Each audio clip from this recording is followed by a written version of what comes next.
प्रेम न बाड़ी उपजे, प्रेम न हाट बिकाए, राजा परजा जेहि रुचे, शीस दे ले जाए। राजा परजा जेहि रुचे, शीस दे ले जाए। प्यारे बच्चों, मैं डॉक्टर चारुशीला सिंह हिंदी की कक्षा में आप सभी का स्वागत करती हूँ। बच्चों, एक ऐसे व्यक्तित्व जिन्होंने जाति पाति की संकीर्ण मानसिकता से ऊपर उठकर मानव मात्र के बीच प्रेम का प्रचार किया, उनके बीच एकता और समता स्थापित करने के लिए अपना सर्वस्व जीवन दे दिया, ऐसे विशिष्ट व्यक्तित्व को हम और आप संत कबीरदास जी के नाम से जानते हैं। पिछली कक्षा से काव्य खंड के अंतर्गत जो एक धारा प्रवाहित हुई थी कबीर की साखियों की, आज हम और आप पुनः उसी भाव भूमि पर विचरण करते हुए आगे बढ़ेंगे। पिछले भाग में हमने और आपने कबीरदास जी के परिचय को जानते हुए साखी से कुछ दोहे पढ़े थे जो आपकी पाठ्य पुस्तक में संकलित हैं। हमने 5 दोहे पढ़े थे जिसमें अलग अलग तरीकों से गुरु के महत्व पर प्रकाश डाला गया था। आज पुनः जो शेष अंश है उसको पढ़ेंगे, हम आगे बढ़ेंगे और आज कई विविध रंगों के दोहे आज हमें और आपको मिलने वाले हैं। आइए अविलंब हम चलते हैं और जानते हैं कि आज हमें क्या पढ़ना है।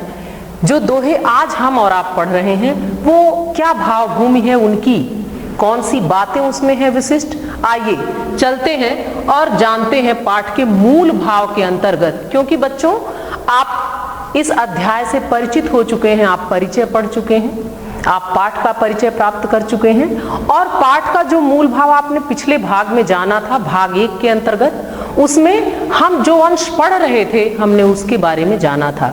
आज जो शेष अंश है भाग 2, यानी जो शेष अंश हम पढ़ेंगे उसके अंतर्गत क्या बातें महत्वपूर्ण हैं उसकी तरफ हम और चलते हैं। कि आज जो दोहे हम पढ़ेंगे 10 हैं, वो हमने आपको पहले बताया था, पहले भाग में आपने पढ़ा कि कुल 15 हैं, 5 हम और आप पढ़ चुके हैं, आज 10 पढ़ेंगे। इन 10 में क्या विशिष्टताएं हैं, उसके केंद्रीय भाव क्या हैं, मूल भाव क्या है, किन भावों की प्रधानता है इनमें, आइए जानते हैं। आगे फिर इन्हीं भावों को विस्तार देना, इसलिए बच्चों ध्यान से देखें पाठ का मूल भाव भाग 2 के अंतर्गत क्या है, इसमें किस किस तरह के दोहे आपके समक्ष आएंगे। बच्चों ध्यान दें। नंबर 1, जगत की असारता और परमात्मा की नित्यता का वर्णन किया गया है। आगे ईश्वरीय भक्ति का वर्णन किया गया है, मतलब इन अर्थों को खुद में समेटे और सहेजे कुछ दोहे आपके समक्ष आएंगे। अहंकार को ईश्वर के साक्षात्कार में बाधक बताया गया है, जिसकी विस्तृत चर्चा हम आगे करेंगे। शरीर की नश्वरता का वर्णन है और देह के मोह के प्रति मनुष्य को सतर्क किया गया है कि देह का इतना मोह न करें, और इन्हीं बातों की विस्तृत चर्चा अब हम और आप करेंगे। आइए मुख्य विषय से जुड़ते हैं और पढ़ते हैं आज जो निर्धारित दोहे हैं, जो हमने पिछली कक्षा में नहीं पढ़ा था, आज उसमें 5 पढ़ लिया था। आइए अब देखते हैं आगे जो हमें पढ़ना है वो क्या है। साखी, देखिए बच्चों क्रम भी लिखा हुआ है कि अब हम उसी क्रम में आगे बढ़ रहे हैं। सबसे पहला जो काम है वो आप जान रहे हैं कि पाठ का है। आप जानते हैं बच्चों कि काव्य में पाठ का विशेष महत्व, वैसे गद्य और पद्य दोनों में ही है, लेकिन जब बात काव्य की होती है तो क्योंकि ये विशेष नियमों पर बंधे हुए होते हैं, निर्धारित होते हैं, इसलिए इनको एक निर्धारित क्रम में, निर्धारित लय में और निर्धारित प्रवाह में पढ़ना होता है, तभी ये रसात्मक लगती हैं, तभी ये अपनी अलंकार प्रियता से हमारे मन को मोहती हैं, तभी ये छंदों के बंधन में बंधकर हमारे मन मानस को बांधने में सफल होती हैं। आइए बच्चों अविलंब पाठ करते हैं। आज पुनः नहीं दोहराऊंगी, कल मैंने आपसे कहा था कि एक सामान्य पाठ होता है और एक छंद विधान के आधार पर। कल हमने छंद विधान के आधार पर आपको बताया, आपने एक बहुत बड़ा अंतर महसूस किया, इसलिए सीधे सीधे छंद विधान के आधार पर मैं पाठ करती हूँ और आपको गृह कार्य में भी मैंने दिया था। तो आज आप मेरे साथ इन पंक्तियों को दोहराएंगे। आइए देखा जाए क्या है इन पंक्तियों में।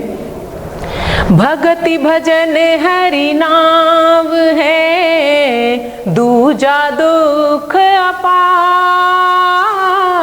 मनसा बाचा कर मना, कबीर सुमिरण सार। अगला देखें।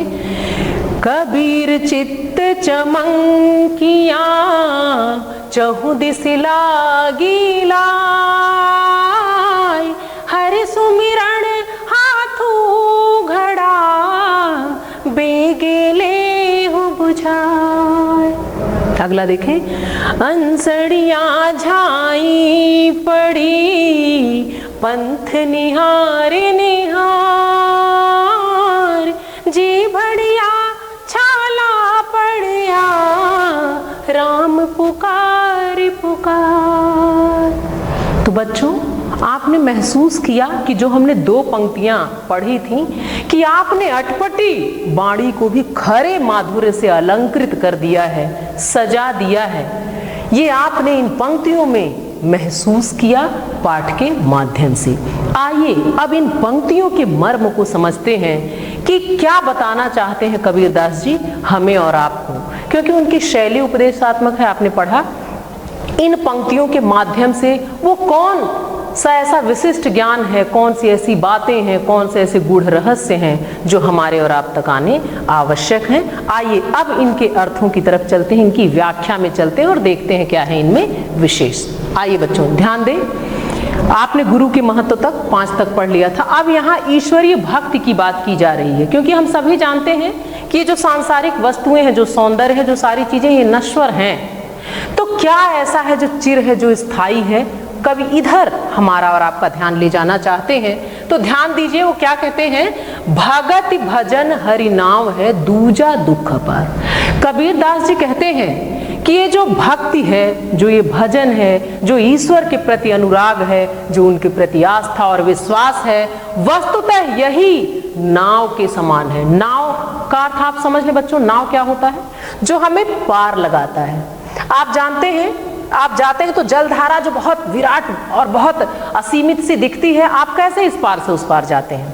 आप नाव के माध्यम से जाते हैं। यहाँ नाव की बात तो की जा रही है, लेकिन कौन से सागर को पार करना है? यहाँ सांसारिक की बात, यहाँ भव सागर की बात की जा रही है, यहाँ संसार रूपी सागर की बात की जा रही है। तो कबीरदास जी कहते हैं कि ईश्वर की भक्ति, उनका भजन, उनका कीर्तन, उनका स्मरण, उनके प्रति आस्था और विश्वास ही वो नाव है जो हमें संसार सागर से पार ले जाती है। बाकी दूसरी सारी चीजें दूजा दुख अपार, बाकी सारी चीजें जो हैं वो सिर्फ हमें और आपको दुख प्रदान करती हैं। मनसा वाचा कर्मणा कबीर सुमिरन सार। और कहते हैं कि इसीलिए कबीर इस बात को समझते हैं, आपको ये बात समझाना चाहते हैं कि इसीलिए मन वचन और कर्म तीनों से ईश्वर की आराधना करें, स्मरण करें। मन वचन और कर्म से कैसे होता है? ध्यान दीजिए बच्चों, इसके मर्म को समझिए कि आप मन से भी कुछ गलत ना करें और कर्म से तो करें ही नहीं करें। तो मन वचन और कर्म कई तरह की गलतियां होती हैं। कभी तो हम आगे बढ़कर कुछ गलत कर देते हैं, लेकिन कभी कभी हम चिंतन के द्वारा भी कुछ गलत कर देते हैं। कभी हम अपने विचारों के माध्यम से भी गलतियां करते हैं। तो यहाँ कहा गया कि मन वचन और कर्म की बोल कर भी आप कुछ गलत ना करें। तो यहाँ यही बात कवि ने सिखाई कि मन वचन कर्म, यानी जो आपके अंदर मन जो है, जो हृदय है, उसमें भी आस्था हो, आपकी वाणी में भी वो बात प्रकट हो ईश्वर के, और आपके कर्मों में भी झलके वो भक्ति, वो आस्था, वो विश्वास जो हमें और आपको भाव सागर से पार कराती है, क्योंकि बाकी सारी चीजें सिर्फ दुख प्रदान करती हैं। आइए अगला देखें, कबीर चित्त चमंकियां चहुदिस लागी लाई। लाई का अर्थ होता है आग। अब देखिए यहाँ कबीरदास जी क्या कहना चाहते हैं बच्चों, बहुत आसान है, ध्यान से सुने। कबीर चित्त, चित्त मतलब हृदय, तो वो कहते हैं चमंकियां, यानी जो चारों दिशाओं में, चहुदिस लागी लाई, चारों दिशाओं में लगी जो आग है। कैसी आग? विषय वासना की, माया मोह की, सांसारिकता की। जो ये आग चारों दिशाओं में लगी हुई है, उसको देखकर कबीर चित्त चमंकिया, कबीर का जो हृदय है वो व्याकुल हो जाता है, वो बेचैन हो उठता है, वो चिंतित हो जाते हैं, वो परेशान हो जाते हैं कि चारों दिशाओं में विषय वासना की आग लग गई है। और सजग होते हुए उन्होंने फिर आपको बताया अगली पंक्तियों में, हरि सुमिरण हाथू घड़ा बेगे ले बुझाए। बच्चों, जब आग कहीं लगती है तो आप जानते हैं पानी की आवश्यकता होती है, और पानी आप कैसे लाएंगे? किसी पात्र की भी आवश्यकता आपको होगी। तो यहाँ कबीरदास जी कहते हैं कि उस आग को जो चारों दिशाओं में लगी हुई है, आप कैसे बुझाएंगे? हरि सुमिरन हाथू, ईश्वर के नाम जप रूपी स्मरण रूपी जो घड़ा है, उस घड़े को लेकर आप वेग के साथ, यानी आप उनका अगर साथ ले लें, उस नाम रूपी ईश्वर के नाम रूपी घड़े को अगर आप ले लें तो आप वेग यानी शीघ्रता के साथ इस अग्नि को बुझा सकते हैं। अगला देखें, अनशड़ियां झाई पड़ी पंथ निहार निहार, जी भड़िया छाला पड़िया राम पुकार पुकार। यहाँ बहुत बड़ी बात बता रहे हैं कबीरदास जी। वो कहते हैं कि ईश्वर का पंथ यानी रास्ता निहारते निहारते यानी देखते देखते, ईश्वर का रास्ता देखते देखते जो जीवात्मा है उसके आंखों में झाई पड़ गई, एक पर्दा सा पड़ गया, कुछ अब दिख नहीं रहा। जी भड़िया छाला पड़िया राम पुकार पुकार, और जीभों में छाले पड़ गए उस ईश्वर का नाम पुकारते पुकारते। लेकिन ईश्वर क्यों नहीं आए? यहाँ आगाह किया जा रहा है कि सिर्फ रास्ता देख लेने से और नाम पुकारने से कुछ नहीं होगा, जब तक वास्तविक जो ईश्वरीय भक्ति है वो आपके अंदर न उदय हो, जब तक आप विषय वासनाओं से दूर नहीं होंगे, जब तक अहंकार आपके अंदर से नहीं निकलेगा, तब तक आप कितना भी राह देखें, कितना भी नाम पुकारें, ईश्वर से एकात्म नहीं होता, उनका साक्षात्कार नहीं होता। आइए अगली पंक्तियों की तरफ चलते हैं बच्चों।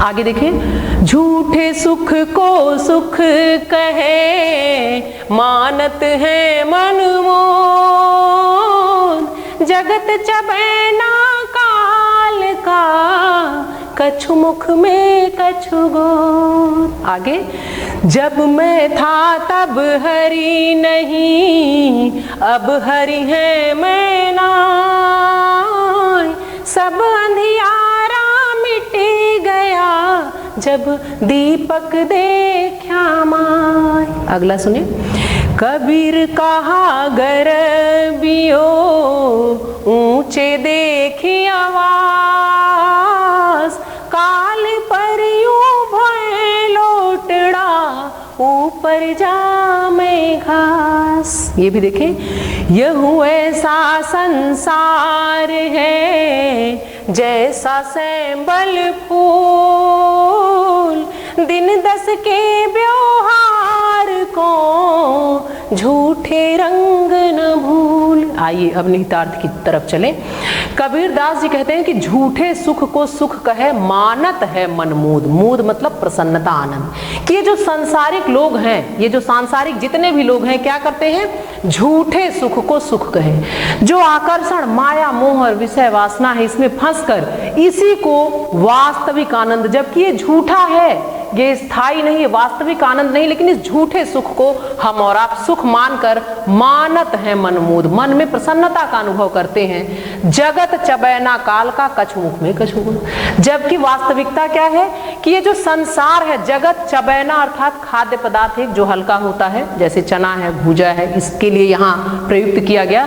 तो कबीरदास जी कहते हैं कि जो ये जगत है, जो संसार है, काल का, ये काल का चबैना मात्र है, उसके लिए चने के समान है, भूजे के समान है, कछु मुख में कछु गोद। तो कुछ तो उसके ग्रास बन चुके हैं, उसके मुख में है, और कुछ उसकी गोद में है, अर्थात अब उनकी ही बारी है, क्योंकि हम सभी और ये सारे सुख आनंद सारे आह्लाद जो हैं वो नश्वर हैं, और यही कबीरदास जी इन पंक्तियों में बताना चाह रहे हैं। अगला देखिए बच्चों, यहाँ मैं अहंकार का प्रतीक है। जब मैं था तब हरि नहीं, कबीरदास जी कहते हैं कि जब मैं था यानी जब अहंकार था तब हरि अर्थात ईश्वर नहीं थे, अब हरि हैं मैं ना है, और अब ईश्वर हैं तो अहंकार नहीं है। यानी एक चीज रहेगा, जब तक अहंकार होगा ईश्वर नहीं होंगे, और जब ईश्वर आ जाएंगे तो अहंकार अपने आप नष्ट हो जाएगा। जैसे अर्थात प्रकारांतर से दूसरा कि अहंकार नष्ट हुआ और ईश्वर का आगमन हुआ। सब अंधियारा मिट गया जब दीपक देखा माही, और ये जो अज्ञान रूपी अंधकार था ये कैसे नष्ट हुआ, जब हमने ज्ञान रूपी दिए को देखा तो अज्ञानता का जो अंधकार था ये पूरी तरह से नष्ट हो गया। अगला देखें बच्चों, यहाँ जो हम सभी लोग जो अहंकार करते हैं, घमंड करते हैं, रुपए पैसे धन दौलत पद पोस्ट के लिए, वहां कबीरदास जी आपका ध्यान ले जाना चाहते हैं। क्या कहते हैं सुनिएगा, कबीर कहा गर्बियों ऊंचे देखे आवास। कबीरदास जी कहते हैं कि जो आप अपने ऊंचे पद, ऊंची प्रतिष्ठा और अपने आवास, महल, मकान, भवन, ये ऊंचाई आप जिस भी, आवास लिखा गया है इसको जान लीजिए कि आपके पद प्रतिष्ठा की बात कही गई, कि जो हम आप गर्व करते हैं, घमंड करते हैं, अहंकार करते हैं, ऊंचे आवास देखकर, ऊंची प्रतिष्ठा, पद और घर बार देखकर, तो उसका क्या है, वो कितने दिन रहने वाला है। अब अगली पंक्तियों में देखें क्या आगाह कर रहे हैं, काल पर्यु भौ लोटड़ा ऊपर जामेगा, कि वस्तुतः ये सब कुछ नश्वर है, एक दिन कुछ नहीं रहेगा। काल पर्यु कहने का मतलब ये समय काल की गणना के बारे में कहा जा रहा है कि कल परसों यानी कुछ समय सीमा के बाद हम सभी जमीन पर लेट जाएंगे, या ये जो सारा पद पोस्ट आवास बड़ा घर द्वार प्रतिष्ठा है ये सब कुछ एक दिन मिट्टी में मिलेगा। हम आप भी जब हमारे प्राण नहीं रहेंगे तो जमीन पर लिटा दिए जाएंगे, ऊपर जामे घास, यानी हम सब मिट्टी में मिल जाएंगे और उसके ऊपर जब वो चाहे जला दिया जाए चाहे दफन कर दिया जाए, चाहे स्वयं उस जमीन में पद प्रतिष्ठा और आवास मकान सब चले जाएं, तो क्या होता है बच्चों, जब वो मिट्टी में मिल जाता है तो वस्तुतः उसके बाद क्या है, मिट्टी में मिलना मतलब अस्तित्व का समाप्त हो जाना और ऊपर घास जाम जाना, यानी सब कुछ फिर सामान्य हो जाना, कुछ भी स्थिर न रहना, कुछ भी स्थायी न रहना। इधर ही कबीरदास जी हमारा और आपका ध्यान ले जाना चाहते हैं। अगली पंक्तियों में देखें फिर वो हमें और आपको आगाह कर रहे हैं, बार बार कई बार और न जाने कितने प्रकार से सिर्फ एक ही प्रयास है कि हम और आप समझ लें कि वास्तविक सुख क्या है, वास्तविक आनंद क्या है, ईश्वर की भक्ति क्या है, ज्ञान क्या है, गुरु कौन है। इन्हीं बातों को बार बार अलग अलग दोहों के माध्यम से कवि हमारे और आप तक पहुंचा रहे हैं, और यही वास्तविकता है कि इनमें घुसकर अगर हम इनके मर्म तक पहुंच पाते हैं, उनका अपने जीवन में अनुसरण कर पाते हैं तो ये सार्थकता है। और ये पंक्तियां वर्षों मथती रही हैं सामान्य जनमानस से लेकर उच्च वर्ग तक सभी को, और आने वाले समय में भी ये प्रभाव डालती रहेंगी। तो निसंदेह बच्चों आप प्रभावित हो रहे होंगे। आइए अगला देखते हैं, यह ऐसा संसार है जैसा सैंबल फूल, दिन दस के व्यवहार को झूठे रंग न भूल। अब देखिए क्या करें कि ये जो संसार है वो सैंबल के फूल के समान है, वो सैंबल का फूल होता है उसके समान। ये फूल होता कैसा है, ये पुष्प जो है वो देखने में बहुत ही आकर्षक होता है, मन को लुभाता है, बहुत सुंदर होता है, लेकिन वास्तविकता ये है बच्चों कि उस फूल के पास अपना कोई गंध नहीं होता, वो आपको बांध नहीं सकता। दूर से तो आपको आकर्षित करता है, लेकिन जब आप निकट गए यानी आपने वास्तविक स्वरूप को देखा तो आप जानते हैं कि इसके अंदर कुछ नहीं है, सिर्फ उसमें क्या निकलता, बस वो रुई निकलती। तो यहाँ कभी कहते हैं यह ऐसा संसार है जैसा सैंबल फूल, की जो संसार है इसका जो आकर्षण है, जो माया मोह है, जो विषय वासना है, वो कितनी आकर्षक हमें लगती है, लेकिन वो कैसी है, बिल्कुल सैंबल के फूल की तरह, सेमर के फूल के जैसी है, जो सिर्फ आकर्षक लग रही है, वास्तविकता में उसका कोई गंध नहीं है, कुछ भी उसके अंदर नहीं है। दिन दस के व्यवहार को झूठे रंग न भूल। तो जो दिन दस का व्यवहार है, दिन दस कहने का मतलब यहाँ भी समय के बारे में कहा गया। दिन दस का अर्थ कि जो आपको जीवन मिला है, जो समय का माप है, वो दिन दस के माध्यम से बताया गया कि कुछ दिनों के व्यवहार में, ये सांसारिकता में फंसकर क्यों आप वास्तविकता भूल जाते हैं। झूठे रंग न भूल, कि आप इस झूठ में, इस उलझन में ऐसा फंसते हैं कि आप वास्तविकता को भूल जाते हैं। तो उन्होंने आगाह किया कि जो झूठा रंग है इस संसार का, जो सैंबल के फूल की तरह आकर्षक है, इसमें मत फंसिए, इसकी वास्तविकता को जानिए, इसके मर्म को समझिए। आइए बच्चों अगली पंक्तियों की ओर चलते हैं और देखते हैं यहाँ कवि क्या बताना चाहते हैं। आइए सबसे पहले पाठ करते हैं, इहियो सरिचेत्या नहीं पशु ज्यों पाली दे, राम नाम जान्या नहीं अंत पड़ी मुख से। अगला, यह तन कांचा कुंभ है लिया फिरे था साथ, ढक बालागा फुटी गया कछु न आया हाथ। और आखिरी पढ़ते हैं बच्चों, ध्यान से देखें, सुने। कबीर कहा गरबियो देहि देख सुरंग, बिछड़िया मिलिबो नहीं ज्यों का चली भुवंग। तो पाठ हो गया बच्चों। आइए अब इन पंक्तियों की निहितार्थ की तरफ चलें और देखें यहाँ क्या बताना चाहते हैं कबीरदास जी। आप एक बार विचार करें कि एक ऐसे व्यक्ति, जिन्हें व्यक्ति तो हम अब कह ही नहीं सकते, जो जन्मे अवश्य एक व्यक्ति के रूप में थे, लेकिन जो व्यक्तित्व बनकर जिन्होंने इस संसार को छोड़ा, जो अनपढ़ होते हुए भी पढ़े लिखे लोगों के बीच में उतने ही समादृत हैं, उतने ही शोध कार्य हो रहे हैं, उतना ही उनको पढ़ा लिखा जा रहा है, तो क्यों? एक सवाल है बच्चों, वस्तुतः आप इस तरफ अपना ध्यान जरूर ले आए कि क्या ऐसा इस व्यक्तित्व में था जिसने मथ दिया है संपूर्ण जनमानस को, और जिन पर इतना पढ़ा लिखा जा रहा है, शोध हो रहा। आप सोचिए, आप पढ़ रहे हैं, लेकिन आप पढ़ किसके व्यक्तित्व को रहे हैं? जिन्होंने स्वयं कहा कि मस कागज छूयो नहीं, कलम गही नहीं हाथ, कि मैंने कभी कलम को हाथ से नहीं पकड़ा, मैंने स्याही और कागज को हाथ से नहीं छुआ। तो आप ध्यान दें बच्चों कि जो व्यक्ति का कर्म होता है, जो उसकी अंतर चेतना होती है, जो उसकी लगन होती है, वो असंभव को संभव करवा देती है। तो आप आइए इन पंक्तियों के निहितार्थ की तरफ चलें। अब यहाँ क्या बता रहे हैं? जो हमारा और आपका शरीर है, कहते हैं बड़े भाग से ये मनुष्य का जीवन मिलता है, इस तरफ का भी हमारा और आपका ध्यान ले जा रहे हैं। यही अवसर चेत्या नहीं पशु जीव पाली दे। कबीरदास जी कहते हैं कि ये जो बड़े भाग मानुष तन पावा कहा गया है, तो ये जो बड़भागी हम और आप हैं, मनुष्य का शरीर हमें मिला, इस अवसर को, इस समय को अगर चेत्या मतलब अगर हम और आप सतर्क नहीं हुए, इसे नहीं पहचाने, पशु जीव पाली दे, तो क्या करते हैं? हम पशु के समान अपने शरीर को पालते हैं, और अंत कैसा तब होगा? राम नाम जानिया नहीं, अंत पड़ी मुख से। और अगर हमने इस मानव जीवन में मनुष्य होकर भी अगर हम पशुओं के समान जीते रहे, हमने राम नाम को नहीं जाना, तो अंत यही होगा कि बस हम मिट्टी में मिल जाएंगे, कुछ भी हमारे और आपके पास नहीं रहेगा। तो अगर स्वयं को बचाना चाहते हैं, अगर इस मनुष्य जीवन को धन्य करना चाहते हैं, तो आप राम नाम के मर्म को समझें। यही यहाँ कबीरदास जी बताना चाहते हैं। अगली पंक्तियों में आइए, यहाँ सब उसी भाव को समेटे हैं पंक्तियां। यह तन कांचा कुंभ है, लिया फिरे था साथ, ढकबा लागा फूट गया, कछू ना आया हाथ। कह रहे हैं कबीरदास जी कि ये जो तन है, ये जो शरीर है हमारा और आपका, ये शरीर कैसा है? कांचा कुंभ, कुंभ मतलब घड़ा, कांचा मतलब कच्चा, कच्चे घड़े के समान है। लिया फिरे था साथ, जिसे पूरा जीवन हम अपने साथ साथ लिए फिरते हैं, चलते हैं, आते जाते हैं और बहुत संभालते हैं, लेकिन होता क्या है? ढकबा लागा फूट गया, कछू ना है। लेकिन एक ठोकर, ढकबा मतलब एक धक्का, एक ठोकर, एक धक्का लगता है, और ये जो हमारे शरीर रूपी कच्चा घड़ा है, क्या होता है?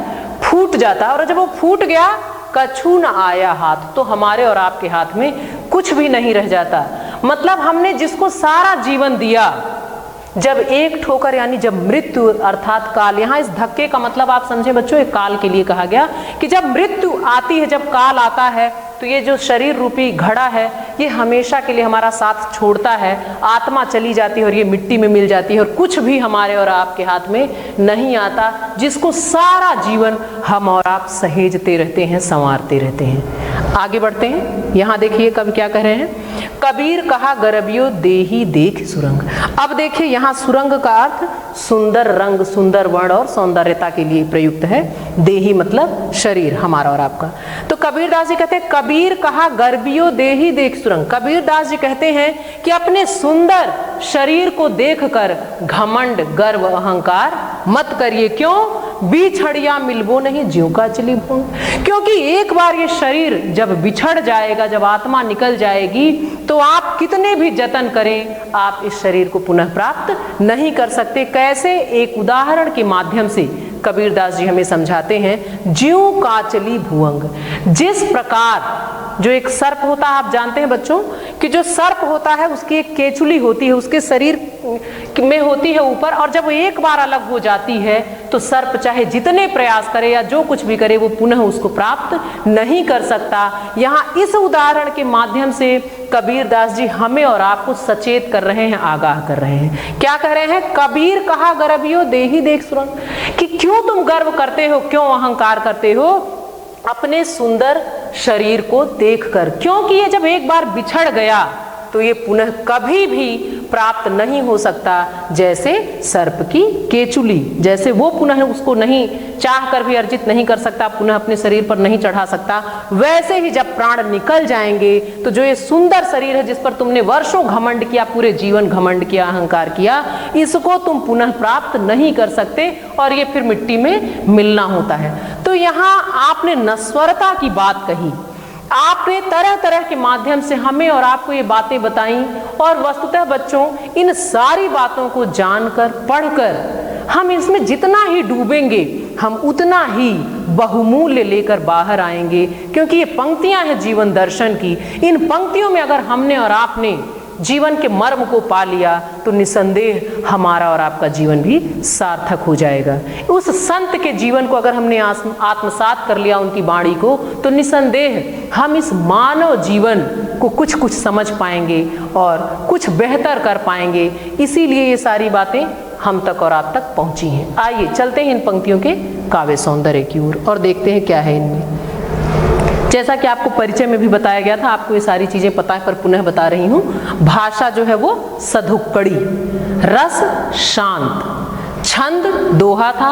आप परिचित हुए कि दोहा एक बहुत ही मधुर छंद है जिनमें दो पंक्तियों में असीमित संभावनाएं होती हैं। उन दो पंक्तियों में बहुत बड़ी बड़ी बातें बहुत आसानी से कही जा सकती हैं। शैली जो थी उपदेशात्मक।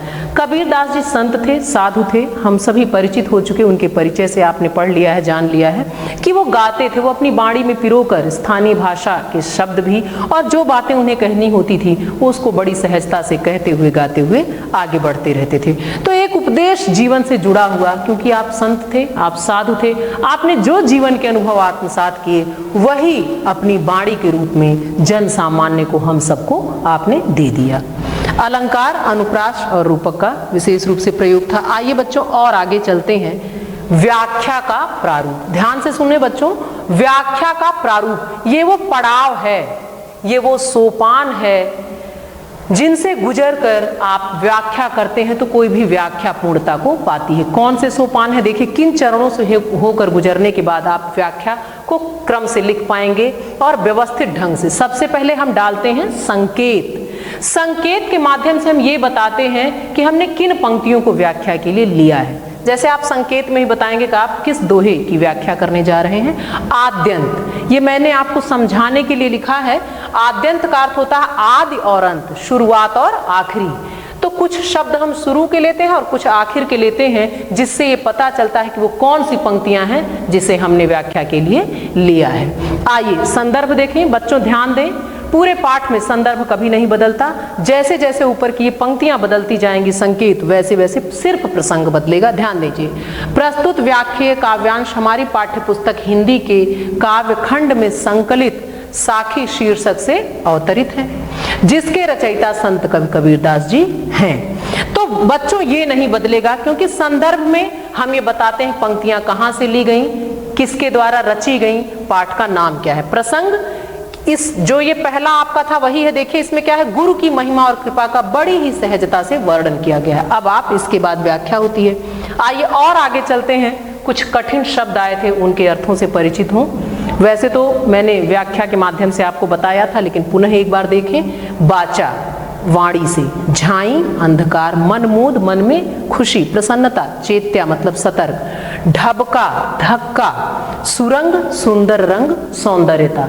आइए अब अपने अभीष्ट की ओर चलते हैं। आंतरिक मूल्यांकन, एक ऐसा पड़ाव जिसके माध्यम से हम जानते हैं कि कितने सफल रहे हैं हम अपने उद्देश्य में, और उद्देश्य को परखने के लिए, जांचने के लिए बहुत ही आवश्यक है मूल्यांकन। इसके आधार पर हम ये जानते हैं कि हमने कितनी सफलता अर्जित की। तो कुछ प्रश्न आपके समक्ष, ध्यान दें बच्चों।